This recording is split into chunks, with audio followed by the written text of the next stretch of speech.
Dear students, मैं doctor पूर्णिमा दीक्षित। हम सभी BSc third year organometallic compounds के बारे में पढ़ रहे हैं कि किस तरीके से ऑर्गेनोमेटेलिक कंपाउंड्स को या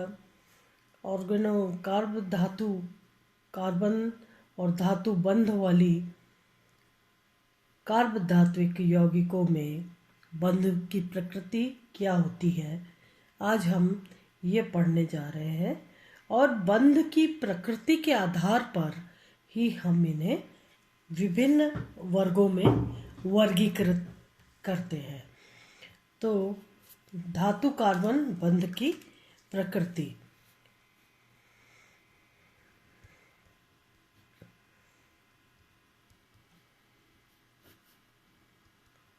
बंध की प्रकृति।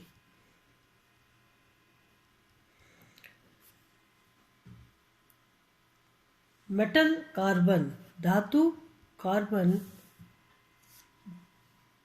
बंध की प्रकृति के आधार पर कार्ब धात्विक यौगिकों को प्रमुख रूप से निम्न वर्गों में बांटा गया है।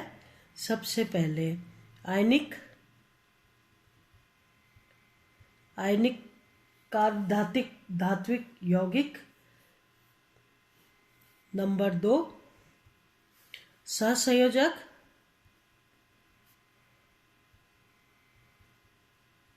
जो और तीसरे प्रकार के बंध इलेक्ट्रॉन न्यून यौगिक में होते हैं। इलेक्ट्रॉन न्यून यौगिक। और चौथे प्रकार के होते हैं विस्थानीकृत पाई इलेक्ट्रॉन बंध युक्त यौगिक। डीलोकेलाइज्ड पाई इलेक्ट्रॉन्स पाए जाए ऐसे कार्ब धात्विक यौगिक जिनमें विस्थानीकृत पाई इलेक्ट्रॉन पाए जाते हैं। तो विस्थानीकृत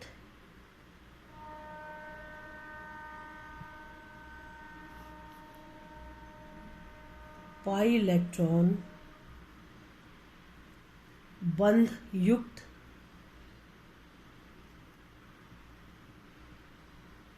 यौगिक। नंबर 1 पे हम लेते हैं आयनिक यौगिक, जो कि धातु और कार्बन के मध्य इलेक्ट्रोनेगेटिविटी या विद्युत ऋणता का बहुत अधिक अंतर होता है। तो आप जानते हैं कि आयनिक बंध बनते हैं। तो धातु एवं कार्बन के मध्य विद्युत ऋणता अधिक होने के कारण, विद्युत ऋणता का अंतर अधिक होने के कारण धातु कार्बन बंध ध्रुवीय होता है। जब विद्युत ऋणता में अधिक अंतर होता है तो आवेश का लगभग पूर्ण स्थानांतरण विद्युत ऋणी तत्व के ऊपर हो जाता है एवं कार्बनिक समूह कार्ब एनायन में परिवर्तित हो जाता है। क्या होता है? कार्बनिक समूह कार्ब एनायन में परिवर्तित हो जाता है, क्योंकि सारा का सारा इलेक्ट्रॉन उसकी तरफ आ जाता है, वो विद्युत ऋणी हो जाता है और भी ज़्यादा। तो जो इलेक्ट्रॉन घनत्व है वो अधिक विद्युत ऋणी तत्व पर आ जाता है और इस तरह से वो नेगेटिव पोल की तरह वर्क करता है और उसके अपोजिट पॉजिटिव पोल की तरह वर्क करता है।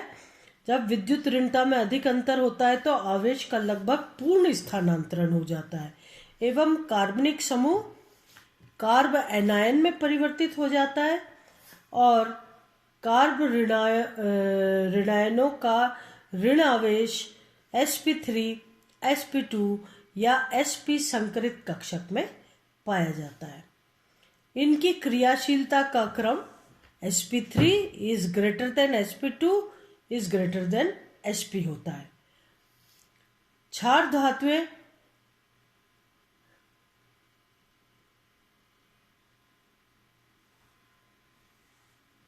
आयनिक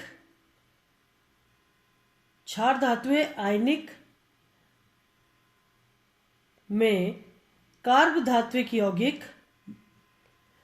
क्षार धातुएं जो हैं, जैसे क्षार धातुएं कौन कौन सी हो गई, सोडियम, पोटेशियम, ये सब क्षार धातुएं आयनिक यौगिक बनाती हैं। क्योंकि क्षार धातुएं बहुत ज़्यादा इलेक्ट्रोपॉजिटिव होती है और कार्बन की विद्युत ऋणता से अधिक अंतर होता है, यही कारण है कि ये आयनिक यौगिक बनाती हैं। ये जो यौगिक बनते हैं, कार्ब धात्विक यौगिक बनते हैं, ये हाइड्रोकार्बन विलायकों में अविलेय होते हैं।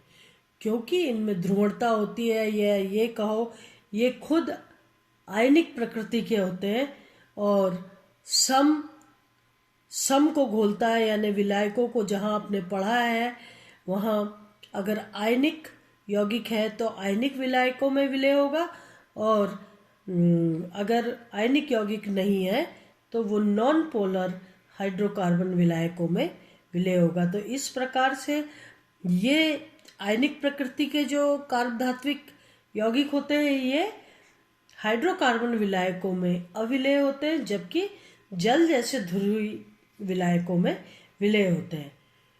इनके विलयन विद्युत के सुचालक होते हैं।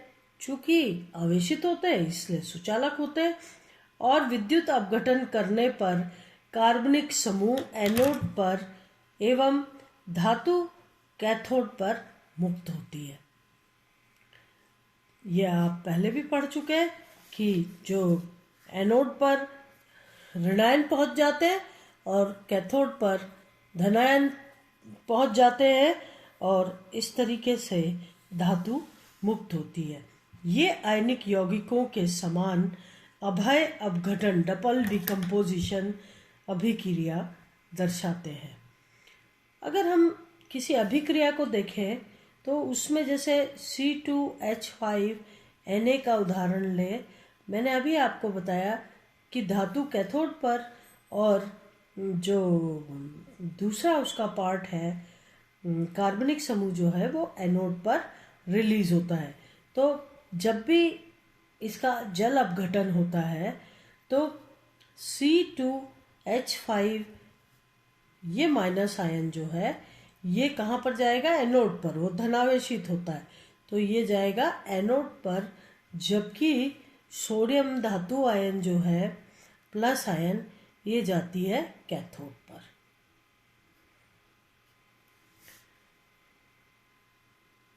ये यौगिक उभय अपघटन अभिक्रिया दर्शाते हैं।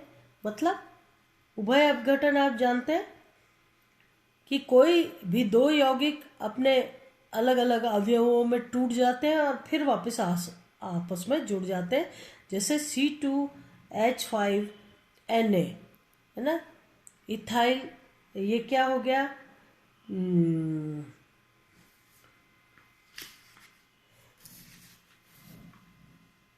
इथाइल सोडियम जो है ये अभिक्रिया करता है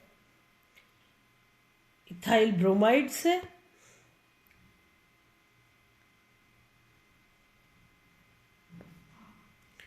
इस प्रकार से इन दोनों की अभिक्रिया से जो प्रोडक्ट बनते हैं वो है सोडियम ब्रोमाइड प्लस C4H10।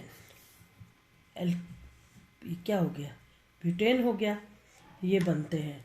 ठीक है, इसी प्रकार से और भी अभिक्रियाएं हैं जो कि उभय अपघटन का एग्जाम्पल्स है।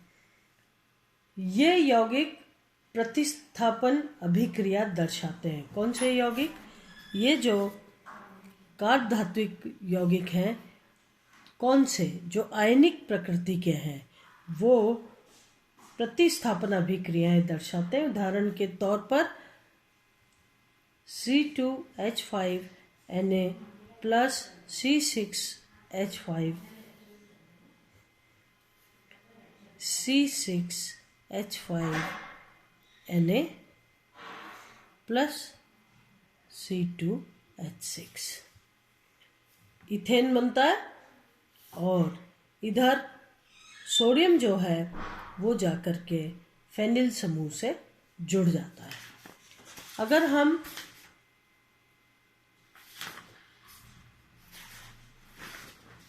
सहसंयोजक यौगिक की बात करें, मैंने आपको बताया था सबसे पहले आयनिक यौगिक, फिर सहसंयोजक यौगिक।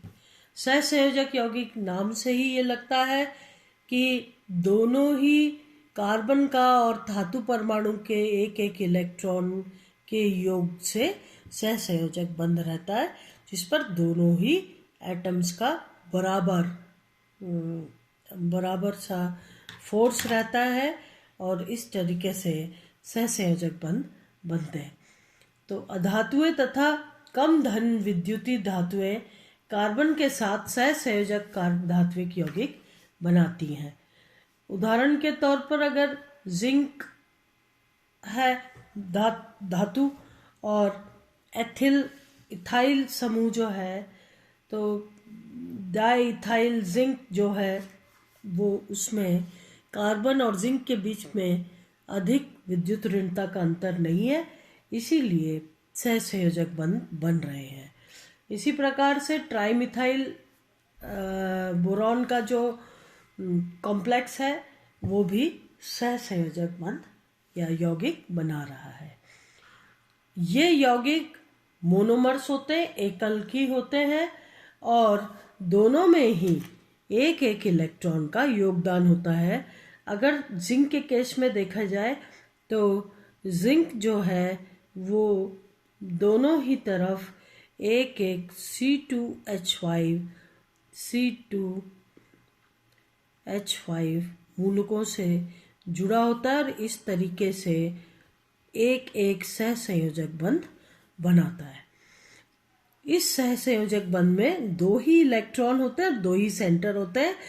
जिंक और कार्बन दो सेंटर है और दो ही इलेक्ट्रॉन है, तो 2C2E प्रकार के यौगिक कहलाते हैं। तीसरे होते हैं इलेक्ट्रॉन न्यून यौगिक। आप जानते हैं लिथियम, बेरिलियम, मैग्नीशियम, इनमें जो है ये इलेक्ट्रॉन न्यून यौगिक बनाते हैं, क्योंकि इनके यौगिक में इनके अष्टक पूर्ण नहीं होते, इसलिए इलेक्ट्रॉन्स की कमी रह जाती है, इसीलिए ये इलेक्ट्रॉन न्यून यौगिक कहलाते हैं। कुछ तत्व जैसे lithium, beryllium, magnesium, boron, aluminium, gallium, indium, thallium के कार्बधात्विक यौगिकों में संयोजी कोश का अष्टक पूर्ण नहीं होता, अतः इन धातुओं के कार्बधात्विक यौगिक इलेक्ट्रॉन न्यून यौगिक कहलाते हैं। बोरॉन, गैलियम, इंडियम, थैलियम, ठीक है, इनमें बोरॉन, गैलियम, इंडियम और थैलियम, ये तो जो है इनमें 2C2E बंध पाए जाते हैं, यानी दो सेंटर और दो इलेक्ट्रॉन,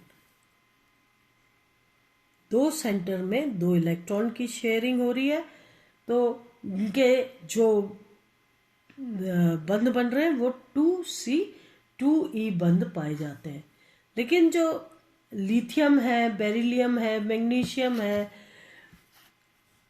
लिथियम, बेरिलियम, मैग्नीशियम, इनमें जो है तीन इलेक्ट्रॉन दो सेंटर, तीन सेंटर दो इलेक्ट्रॉन, यानी 2C, तीन सेंटर 3C, दो इलेक्ट्रॉन 2E, ठीक है, 3C2E टाइप के बंध पाए जाते हैं, तीन सेंटर दो इलेक्ट्रॉन, ठीक है। लिथियम, बेरिलियम, मैग्नीशियम और एल्यूमिनियम, इनमें इस प्रकार के यौगिक पाए जाते हैं। ये जो यौगिक है इनमें सेतु बंध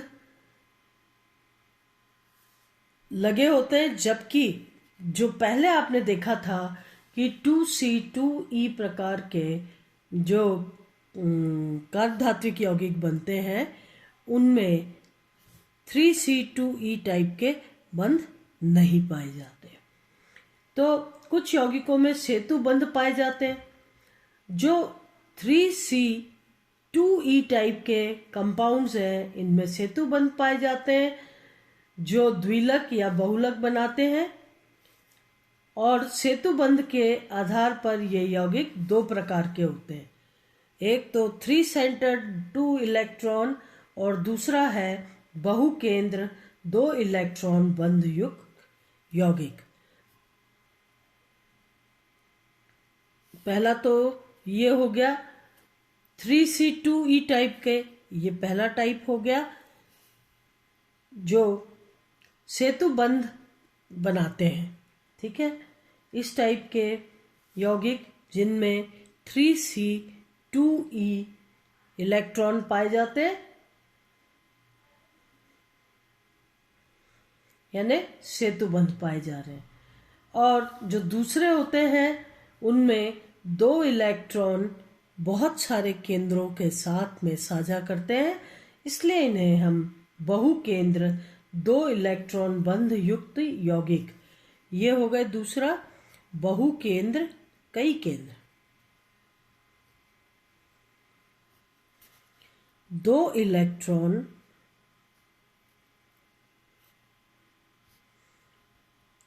बंध युक्त यौगिक। अगर उदाहरण के तौर पे देखा जाए, एल्यूमिनियम का उदाहरण ले हम, तो एल्यूमिनियम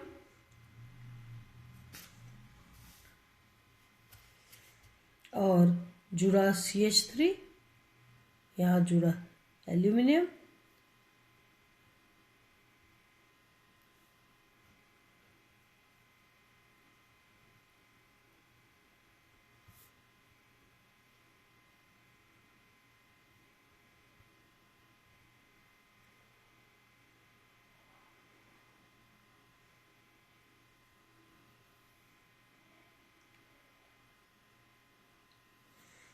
ये 2.12 एंगस्ट्रॉम इसकी लंबाई है, जबकि ये जो कोण है ये 110 डिग्री का है। इसी प्रकार से ये बॉन्ड एंगल जो है ये 124 डिग्रीज का है। एल्यूमिनियम के कार्बधात्विक यौगिक जो हैं क्रमशः बहुलक या द्विलक होते हैं, जैसे कि ये द्विलक है। इसमें एल्किल समूह दो धातुओं के मध्य सेतु का कार्य करते हैं। ये दोनों ही एल्किल समूह जो है दोनों धातुओं के मध्य सेतु लिगेंड का कार्य कर रहे हैं। और इनकी जो संरचना है, किनकी संरचना, Al2CH3 इसकी जो संरचना है वो इस प्रकार से आती है। दो एल्यूमिनियम धातु आयन, दोनों एल्यूमिनियम धातु आयन में से प्रत्येक धातु आयन 2 टर्मिनल CH3 समूह से जुड़ा है और 2 ब्रिजिंग CH3 समूह से जुड़ा हुआ है। प्रत्येक एल्यूमिनियम से 2 अंतस्थ यानी टर्मिनल CH3 जुड़े हुए हैं और 2 ब्रिजिंग CH3 समूह जुड़े हुए हैं। टर्मिनल CH3 समूह 2 सेंटर 2 इलेक्ट्रॉन यानी 2C2E टाइप के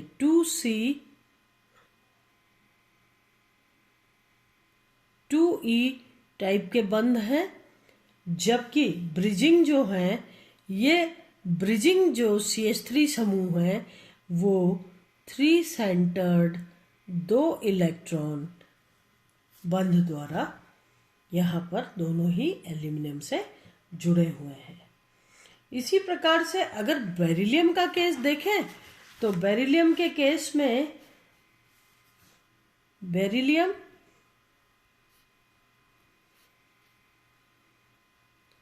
CH3 CH3 बेरिलियम, ये टर्मिनल समूह और इस प्रकार से N बहुलक है। ये इन दोनों के मध्य 114 डिग्री का कोण है और यहाँ पर 66 डिग्रीज का कोण है। तो ये हो गए बहुकेंद्र 2 इलेक्ट्रॉन बंध युक्त यौगिक।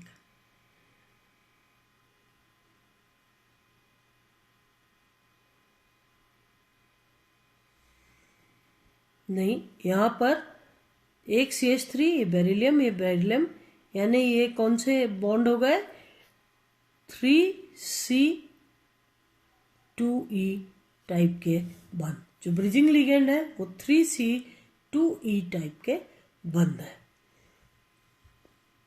और ये ब्रिजिंग CH3 समूह, ये जो बहुलक है, ये यूनिट कई सारी इसमें रिपीट हो रही है। अगर हम लिथियम की संरचना को देखें तो जो लिथियम है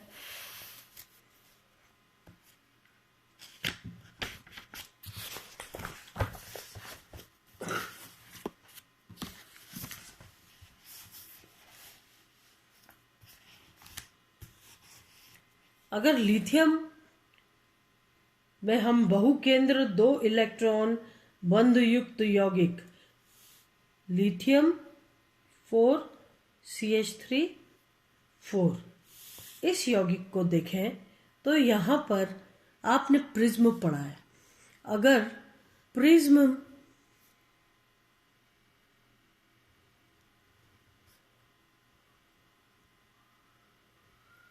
को अगर आप देखें तो इस प्रकार से आपको दिखाई देगा और 1 2 3 4 ये जो 4 केंद्र हैं यहाँ पर तो लिथियम है और प्रत्येक फलक जो है वो त्रिभुजीय होगी। इस फलक से थोड़ा ऊपर जो है वो CH3 समूह का कार्बन जुड़ा हुआ होगा, जो इस तरीके से प्रत्येक जो त्रिभुजीय फलक है उसके तीनों लिथियम एटम से इस प्रकार से जुड़ा हुआ होता है, जो कि बहुकेंद्र 2 इलेक्ट्रॉन बंध युक्त यौगिक कहलाते हैं। क्योंकि केंद्र ये है और जबकि बहुत सारे जो केंद्र है उससे जुड़ा हुआ है। इलेक्ट्रॉन तो 2 ही साझे के हैं, लेकिन फलक के तीनों लिथियम से ये जुड़ा हुआ है, इसलिए ये कहला रहा है बहुकेंद्र 2 इलेक्ट्रॉन बंध युक्त यौगिक।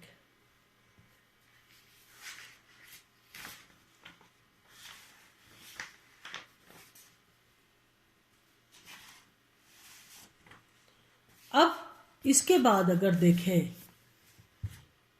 तो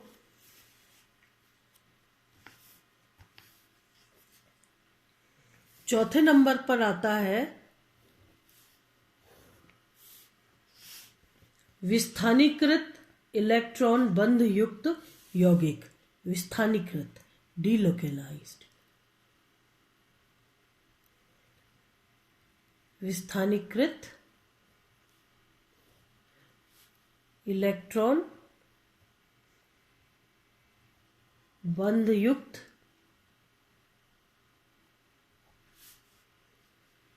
यौगिक। क्या समझ में आता है हमको इस बात से भी? आप जानते हैं बेंजीन रिंग में विस्थानीकृत इलेक्ट्रॉन्स होते हैं, पाई इलेक्ट्रॉन्स होते हैं। तो इस तरीके से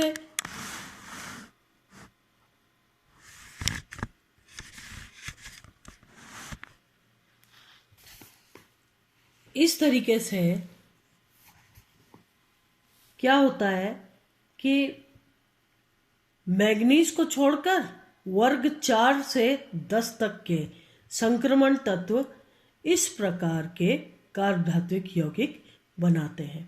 इन यौगिकों की व्याख्या सामान्य बंध नियमों के आधार पर नहीं की जा सकती।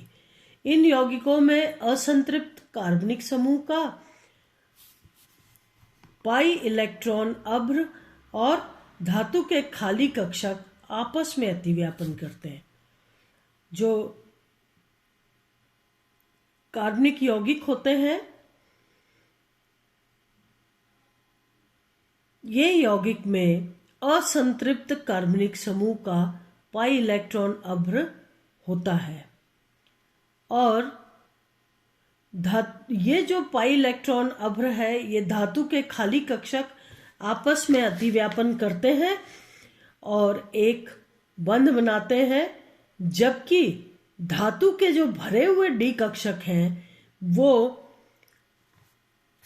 इन कार्बनिक यौगिक के एंटी बॉन्डिंग मॉलिक्यूलर ऑर्बिटल के साथ अतिव्यापन करके पाई बंध बनाते हैं।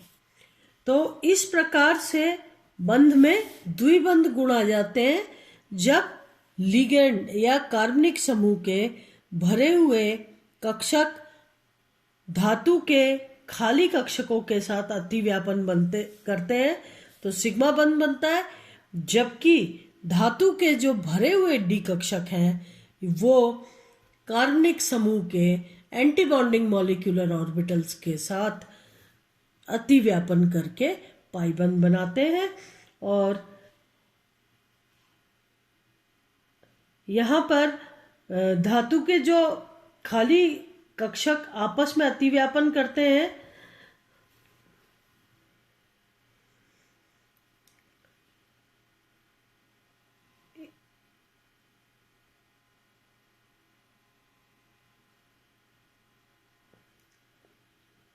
कार्बन परमाणुओं के तो रिक्त कक्षक मतलब एंटी बॉन्डिंग मॉलिक्यूलर ऑर्बिटल धातुओं के डी कक्षकों के मध्य अतिव्यापन होता है, जबकि धातु के जो डी कक्षक होते हैं वो भरे हुए होते हैं और कार्बनिक समूह के जो कक्षक हैं एंटी बॉन्डिंग मॉलिक्यूलर ऑर्बिटल है वो रिक्त होते हैं और इस प्रकार से इनमें द्विबंध गुण या पाई बंध बनता है। बंध की प्रकृति एवं संरचना के आधार पर इन्हें पुनः निम्न वर्गों में बांटा जाता है। पहला, बंध की प्रकृति के आधार पर पहला सैंडविच यौगिक,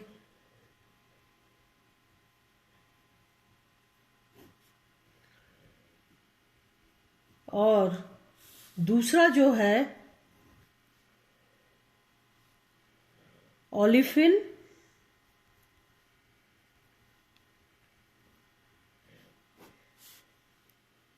और एसिटाइलिन कंपाउंड्स।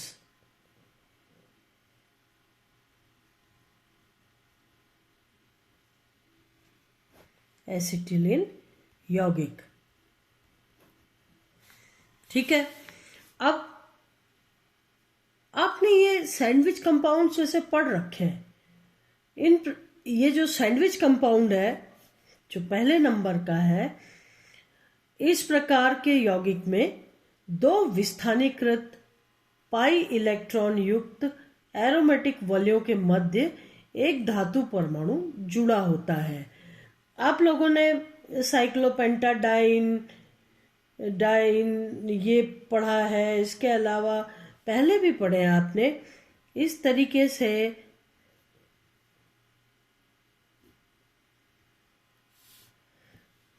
आयरन के जो कंपाउंड्स हैं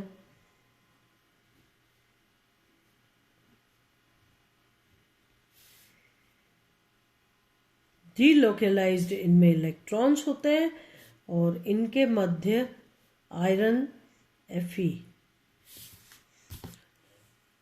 चूंकि ये इनका आकार सैंडविच जैसा होता है इसलिए ये सैंडविच कंपाउंड कहलाते हैं। और बिस ये क्या है, 2 रिंग्स है साइक्लोपेंटाडाइनाइल की, उसमें विस्थानीकृत इलेक्ट्रॉन्स हैं, इसलिए हम डाई नहीं कह के कहेंगे बिस। तो बिस साइक्लोपेंटाडाइनाइल आयरन, आयरन यहाँ पर धातु आयन है।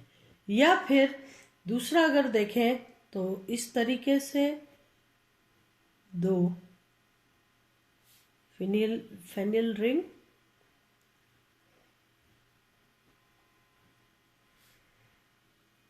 या बेंजीन रिंग जिसमें विस्थानीकृत इलेक्ट्रॉन है। ये जो रिंग है ये क्रोमियम धातु आयन इनके बीच में है और ये हो जाएगा बिस बेंजीन क्रोमियम। ये हो गया बिस बेंजीन क्रोमियम, जबकि ये था साइक्लोपेंटाडाइनाइल आयरन।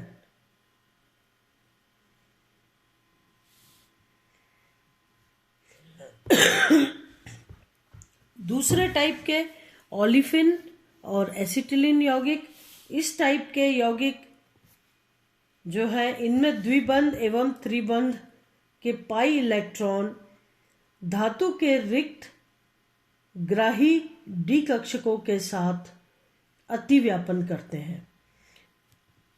अगर हम इस तरीके से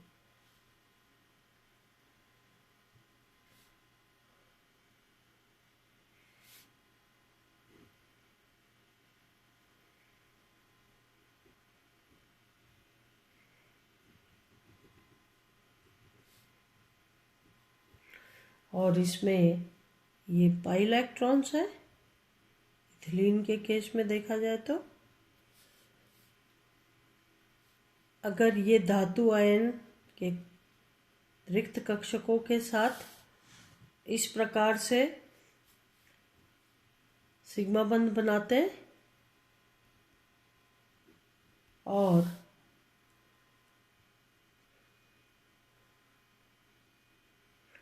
जो धातु के रिक्त कक्षक हैं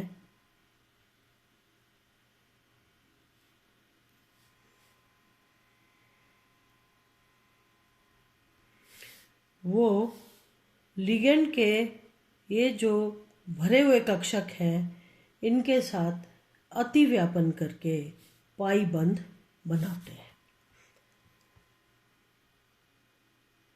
द्विबंध एवं त्रिबंध के पाई इलेक्ट्रॉन, ठीक है, चाहे अपन इथिलीन कहें या एसिटिलीन कहें या ओलिफिन एंड एसिटाइलिन कंपाउंड्स के बारे में बात कर रहे हैं, तो चाहे द्विबंध हो या त्रिबंध हो, इनके जो ये पाई इलेक्ट्रॉन्स हैं धातु के रिक्त डी कक्षकों के साथ अतिव्यापन करते हैं और सिग्मा बंध बना लेते हैं। ये एक डायहेप्टो, जितने भी इसमें एटम्स भाग ले रहे हैं उस हिसाब से इनकी हेप्टिसिटी बताई जाती है। यहाँ पर चूंकि 2 एटम्स भाग ले रहे हैं तो हम इसको ईटा 2 या डाई हेप्टो कंपाउंड्स कहेंगे या ईटा 2 प्रकार के कंपाउंड कहेंगे, जिसमें दोनों ही CH2 अणु पाई इलेक्ट्रॉन के साथ धातु से बंध बनाते हैं। और डी पाई यहाँ पर लिगेंड के p ऑर्बिटल जो रिक्त हैं वो धातु के भरे हुए कक्षकों से अतिव्यापन करके पाई बंध बनाते हैं। पहले तो धातु के रिक्त कक्षक इलेक्ट्रॉन्स जिनमें ये द्विबंध त्रिबंध के जो पाई इलेक्ट्रॉन्स है ये लेकर के सिग्मा बंध बनाते हैं और धातु के जो भरे हुए कक्षक हैं वो लिगेंड के रिक्त कक्षकों के साथ अतिव्यापन करके और पाई बंध बनाते हैं और इस प्रकार से द्विबंध गुण आ जाते हैं। धातु के भरे हुए डी कक्षक कार्बन परमाणु के रिक्त पाई विपरीत बंधी कक्षकों से अतिव्यापन कर डी पाई पी पाई बंध बनाते हैं। इससे बंध में द्विबंध गुण उत्पन्न हो जाता है। तो इस प्रकार से विस्थानीकृत इलेक्ट्रॉन्स जो हैं वो धातु के साथ मिल करके बंध बनाते हैं, और इसको चूंकि ये विस्थानीकृत इलेक्ट्रॉन्स के कारण ये बंध बनते हैं, इसीलिए हम इसे कहते हैं विस्थानीकृत इलेक्ट्रॉन बंध युक्त यौगिक। अब आगे हम धातु के विशेष धातुओं के कार्बधात्विक यौगिकों के बारे में पढ़ेंगे, जिनकी की अभिक्रियाएं बनने की प्रक्रिया निर्माण ये जो है ये सभी जगह दिए हुए हैं बुक्स में, तो वो आप करेंगे। और जो मेटल लिगेंड बॉन्डिंग का जो नेचर है मैं उसके बारे में आपको बताती जाऊंगी, जिसको कि हम नेक्स्ट लेक्चर में कवर करेंगे। धन्यवाद।